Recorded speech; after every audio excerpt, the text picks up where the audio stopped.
आपण पाहत आहात RK न्यूज, बातमी तुमची, आवाज आमचा।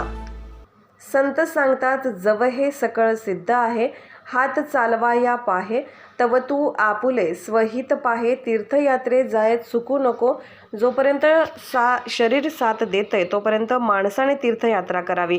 असाच एक वाडा तालुक्यातील शेला या गावातील एका 22 वर्षाच्या तरुणाने ओंकारेश्वर येथील 3600 किलोमीटर पायी नर्मदा परिक्रमा पूर्ण केली। हबप कुमार रोहन महाराज पाडेकर या तरुणाचं नाव आहे।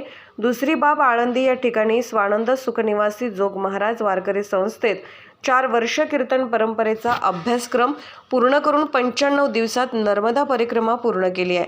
आपला मुलगा आध्यात्मिक संपत्ती वाढवत चालला हे पाहून त्यांचे वडील विष्णू महाराज पाडेकर यांच्या डोळ्यात आनंदाश्रू दिसत होते। परिक्रमा पूर्ण झाल्यावर राहत्या घरी शेला या ठिकाणी संतपूजन, गंगापूजन, स्नेहभोजन, हरिपाठ, कीर्तन कार्यक्रम आयोजित केले होते। या निमित्ताने हबप श्री डॉक्टर नारायण महाराज काळे यांची कीर्तन सेवा झाली। वाडा, विक्रमगड, जवार अशा अनेक परिसरातून भाविक रोहन महाराजांना आशीर्वाद देण्याकरिता मोठ्या संख्येने उपस्थित होते। या कार्यक्रमाने वाडा तालुक्यात एक विशेष पारमार्थिक ऊर्जा पाहायला मिळाली।